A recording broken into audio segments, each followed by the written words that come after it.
Hello everybody, welcome back to Creepy Places New England. Here's my cat Joey. He's sometimes he's a little angel and other times he's a little devil. Today he's in between. Hope you all had a great holiday. I've been really busy playing Fallout New Vegas. Love the game. So me and Steve are gonna take you to Burdick Cemetery. Might a few times called it Burdick Cemetery, so some of you YouTube people, like the few of you out there that like to write these long paragraphs complaining about one misspelled word or one mess up in grammar just so you can have yourself heard. Yes, I'm fully aware I might have messed up on it, but it's okay.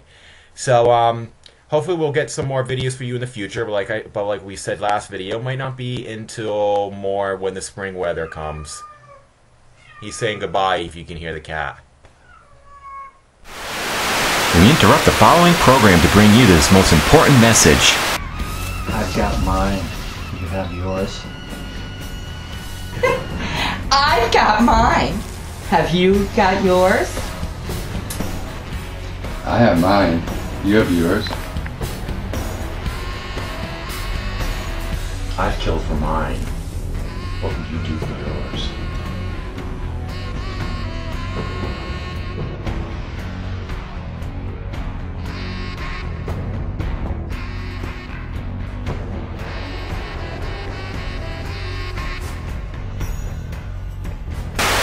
We now return to our regularly scheduled program. Here is the Burdick Cemetery, and look, they got a nice little gate. I don't know how you open it. They got rocks blocking it. Climb over the wall. You sure? Yeah. Okay, we're gonna climb over the wall. Well, here's more of the Burdick Cemetery, which is in Charlestown, and I'll tell you a little bit more, a slight little history of the family. Well, the first Burdick to arrive to be recorded in the United States, well, his name was Robert Burdick, and at age 18, he arrived in Newport, Rhode Island in 1651. He appeared, though, in official colonial records in 1655. Now, the family eventually, he married a woman named Ruth, and they eventually settled in Westerly, Rhode Island. Now, there's a flag there, and almost a lot of the family, the Burdick family, have fought in almost every single war that the United States was involved in, including the Revolutionary War, the War of 1812, the Civil War, and pretty much every major conflict in the 20th century, and I'm assuming the 21st century now, too. Around this area is actually a management area where there's a lot of fishing and hunting. Oh, look, there's a car going by.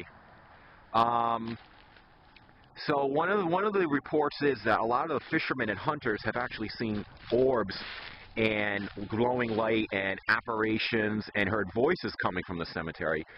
One eyewitness said that he was a fisherman and he saw like light coming from here and thought it was one of his fellow like fishermen or hunters, and when he approached the cemetery, it disappeared. And according to the one I read, he has never been back in here since. Should mention that just because it's a small cemetery doesn't mean it's not haunted. And why it's haunted, no one really knows. Well, it's had better days, but it's not vandalized. I don't think there was satanic worship here. And maybe they could be friendly spirits. Who knows? More tombstones of the Burdicks.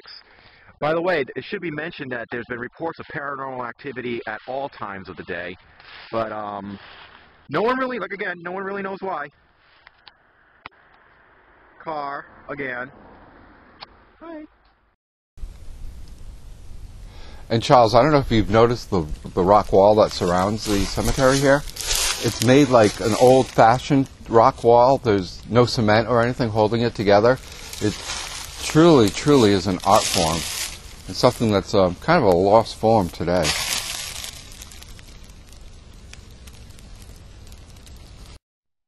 Well, I wanted to point it out that some of the tombstones are broken. They don't look like they're vandalized. Like, look at this.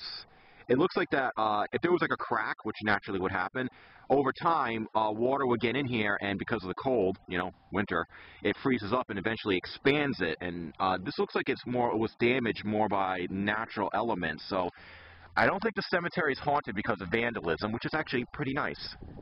And we get a sensation that this place is very peaceful, so maybe they're just having a good old time here. With family. I know I'll have fun with some of my family members.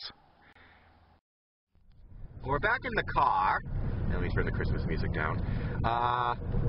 We wanted to say, we're not sure if anything got picked up on the DVR. If we did, we'll put it at the end of the video, but me and Steve actually thought we heard voices and shouting.